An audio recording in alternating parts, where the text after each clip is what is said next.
안녕하세요. 잡시광입니다. 2025년 한일 관계의 역전 드라마가 시작됐다. 오늘 다뤄볼 주제는 많은 분들이 궁금해하실 만한 내용입니다. 바로 한일 관계인데요. 특히 최근 몇 년 사이 과거와는 사뭇 다른 분위기가 감지되고 있습니다. 마치 오랜 시간 이어져온 관계의 프레임이 완전히 뒤바뀌고 있는 듯한 느낌이랄까요. 2025년 올해는 한국과 일본이 국교를 정상화한 지 60주년이 되는 해입니다. 60년이라는 긴 시간 동안 양국 관계는 순탄치만은 않았습니다. 특히 과거사 문제나 역사 인식 차이로 인해 갈등이 골이 깊어지기도 했죠. 그런데 최근 들어 특히 일본 정치권에서 한국을 향한 자극적인 발언이나 행동이 눈에 띄게 줄어들었다는 분석들이 나오고 있습니다.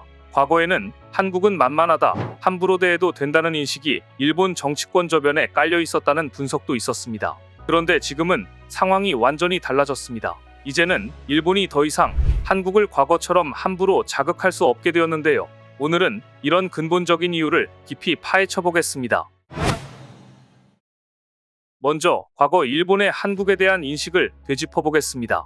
2000년대 초반까지만 해도 일본 사회에서 한국의 존재감은 그리 크지 않았다고 합니다. 물론 겨울연가 같은 드라마가 인기를 얻기도 했지만 이는 일부 중장년 여성층에 국한된 현상이었습니다. 일본 언론에서도 한국은 이웃이지만 거리감이 느껴지는 국가, 과거사 문제로 복잡하게 얽힌 나라 정도로 묘사되는 경우가 많았죠. 이러한 인식은 일본 정치권에서도 크게 다르지 않았습니다. 고이즈미 총리나 아베 총리가 거침없이 한국을 자극하는 발언을 할 수 있었던 배경에는 한국은 함부로 대해도 되는 국가, 만만한 국가라는 인식이 있었기 때문이라는 분석이 지배적입니다. 한국을 도발하더라도 국내 정치적으로는 오히려 지지를 받을 수 있다고 판단했던 것이죠. 이러한 인식이 가장 극명하게 드러난 사건이 바로 2019년 아베 총리의 화이트리스트 배제 조치였습니다.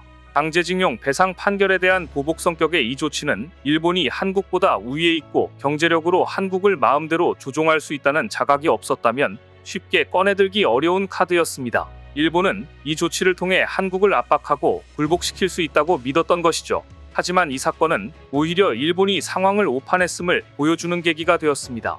그리고 이후 예상치 못한 변화가 일본 사회에 일어났습니다. 바로 K컬처의 폭발적인 확산입니다. 2010년대부터 인기를 얻던 K-팝에 더해 2020년대에는 넷플릭스 같은 글로벌 플랫폼을 통해 K-드라마가 선풍적인 인기를 끌면서 한국 문화 전반에 대한 긍정적인 관심이 일본 국민들 사이에서 널리 퍼지게 된 것입니다. 겨울연가 시절의 일부 팬덤을 넘어 젊은 세대를 포함한 일본 국민 대다수가 한국 문화에 매료되기 시작한 거죠. 이러한 K컬처의 부상은 단순히 문화적 현상에 그치지 않았습니다. 이제 한국이 가진 소프트 파워는 일본 국민에게 상당한 영향력을 미치게 되었고, 이는 일본 정치권이 한국을 함부로 도발하기에 정치적으로 부담이 되는 요인으로 작용하게 된 것입니다. 즉 2019년 수출 통제 이전 일본 정치인들이 한일 관계를 상하 관계로 인식했던 것과 달리 이제 일본은 한국을 동등한 관계로 인식하기를 강요받게 된 것입니다. 관계 변화의 중요한 계기가 마련된 것이죠. 조금 더 자세히 알아볼까요? 한국의 경제력 성장과 더불어 일본이 한국을 함부로 대하기 어렵게 만든 또 하나의 축은 바로 한국의 강력한 소프트 파워입니다. 앞서 언급했듯 K-팝과 K-드라마를 중심으로 한 K컬처는 이제 일본 젊은 세대뿐만 아니라 전 세대에 걸쳐 큰 영향력을 미치고 있습니다.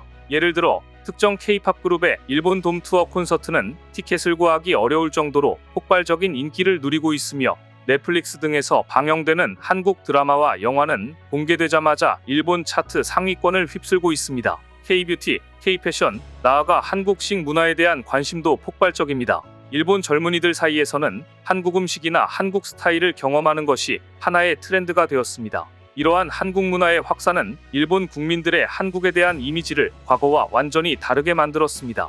거리감이 느껴지던 나라에서 이제는 힙하고 매력적인 문화 강국으로 인식되고 있습니다. 일본의 한 조사에 따르면 한국 문화에 대한 긍정적인 인식이 한국 전체에 대한 긍정적인 인식으로 이어지는 경향이 뚜렷하게 나타나고 있다고 합니다. 바로 이 지점이 중요합니다.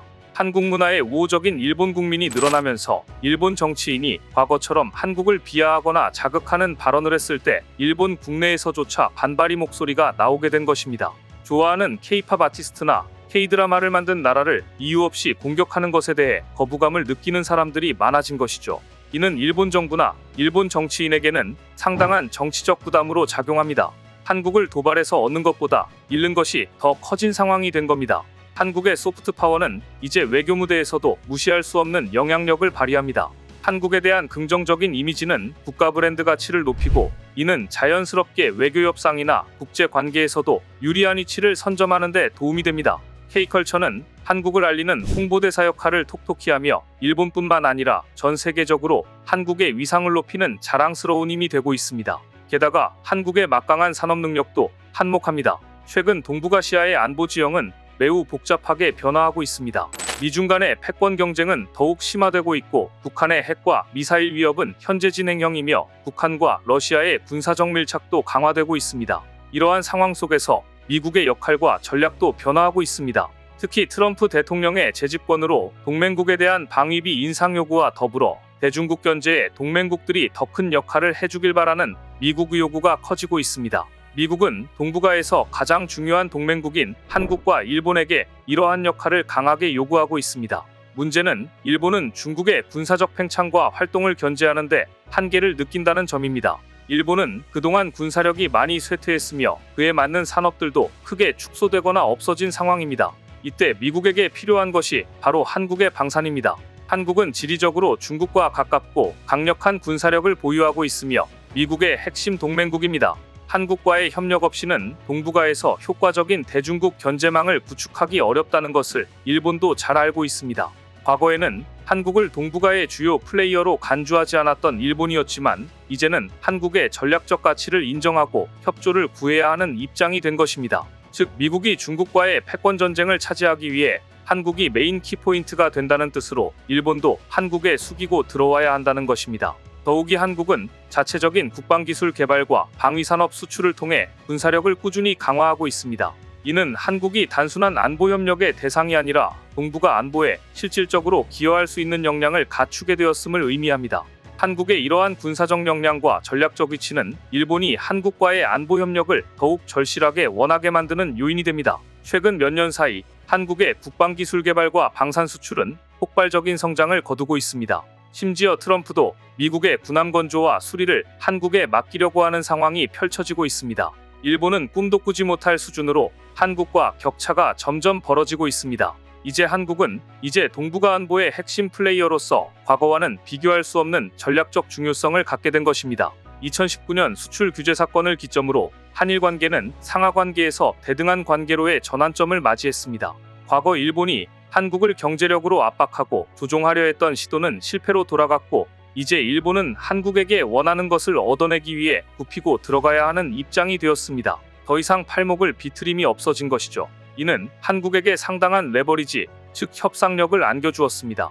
한국은 일본이 독박 중국 견제를 피하고 싶어하는 만큼의 전략적 가치를 가지게 되었고, 일본의 대중국 견제 부담을 일정 부분 덜어주는 대가로 일본에게 반대급부를 요구할 수 있게 된 것입니다.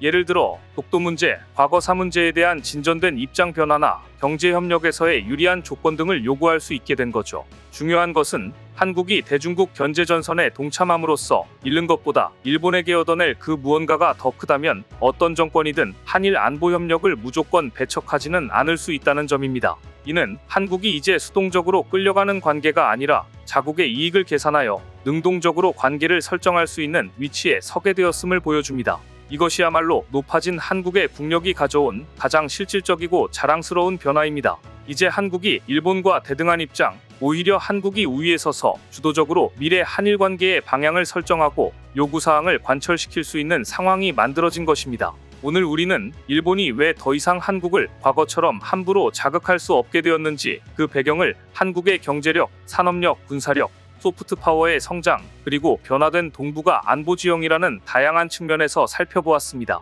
2019년 일본의 수출 규제는 한국의 저력을 확인하는 계기가 되었고, K컬처는 일본 국민들의 마음을 사로잡으며 정치적 부담으로 작용하게 만들었습니다.